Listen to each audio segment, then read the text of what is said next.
Welcome to our Latvian Braid tutorial. I'm really excited to be teaching this really neat technique. So, the Latvian Braid is worked in 3 different rounds. You work a setup round and then the first and second rounds of the braid. In the first round, you take your 2 colours, I'm joining in my grey, and you work the first stitch in your first colour, the second stitch in your second colour, your third stitch in your first colour, and then you continue alternating the yarns each stitch around. The alternating stitches are done in stranded colourwork, so I'm going to knit one stitch with my right hand and knit the other with my left hand until I'm finished working the entire round. So you will do this using whichever method you like for doing stranded colourwork. I recommend not doing this too tightly. You want to make sure that you still have good space between your stitch, good length in your floats, but it doesn't need to be too loose either. And then you continue working that all the way around the piece of work. Once you've completed the setup round, you are ready to work the first Latvian braid round. The first braid round it can be worked in 2 different ways depending on which way you want the braid to point. So in this case, we're going to make it point to the right. You can also make it point to the left. We'll do a little bit more about that when we come to the end of this tutorial. The first thing you do is you bring both strands of yarns forward through to the front of the work because you're going to be purling the stitches rather than knitting them. Each stitch is then knit in the same colour as it was worked during the setup round. So my yellow stitches will be yellow and my grey stitches will be grey. Unlike doing stranded colour work, the way in which you twist your yarns when doing the Latvian braid is key to making it point in the direction you want. In this case, we will want to take the yarn that we're about to work below the yarn that we've just worked and purl the stitch with it.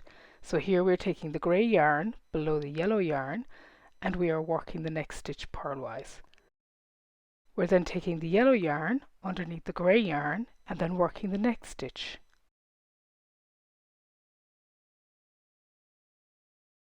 You then bring the grey underneath the yellow again, purl the next stitch,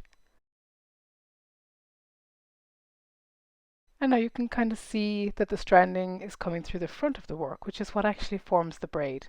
Taking my yellow yarn underneath, I then purl the stitch. Now you continue working in this way, purling each stitch by taking the yarn underneath the yarn you have just worked, working with that yarn, and then taking the other yarn underneath that. And what you will see is that the floats are going to be pointing to the right when you do this.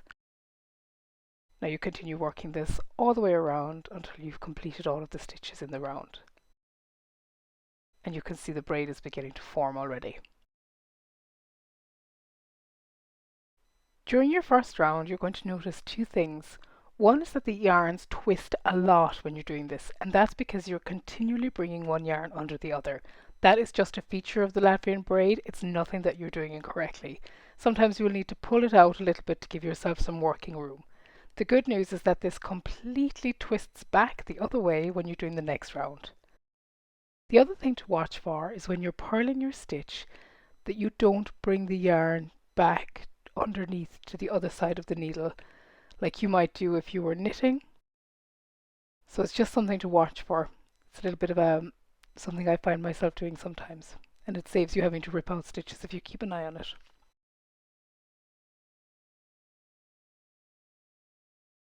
Once you come to the end of the first round, you purl the first stitch of the round by taking the yarn underneath and then purling the stitch.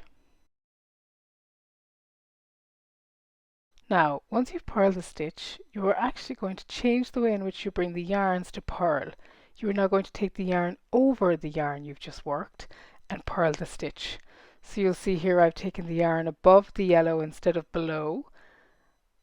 And I am fighting my twist here a small bit as well, of course, because it's all totally twisted now.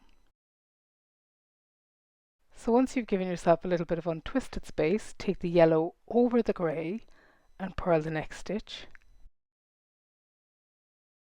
Then take the grey over, take the yellow and purl again.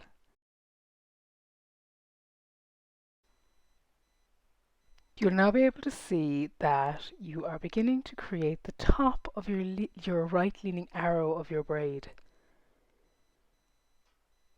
So I'm going to knit above, and you can see that the yarn is actually beginning to untwist as well as you do those first stitches. So now you can see the braid is beginning to emerge and your arrows are pointing to the right. As you work further and further along the row, you'll find that it is easier and easier to twist your yarns as they become untwisted.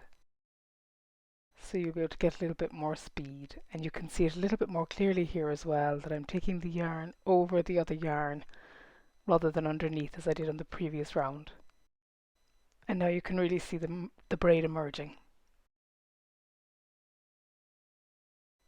Now that we've worked about 3/4 of the second round of the braid, you can see that your yarn is beginning to untwist.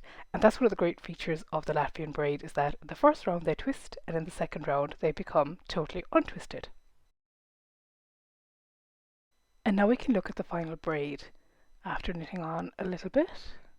So you will now see that this one is pointing to the right, and if you wanted to reverse that, you would start with the second round and finish with the first round.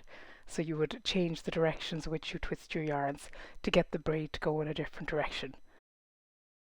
It adds a really nice decorative element to lots of different knits, so you can use that in mittens, hats, cuffs, all sorts of different things. And the great thing is that when you look at it, you would think that it was an awful lot harder to do than it is.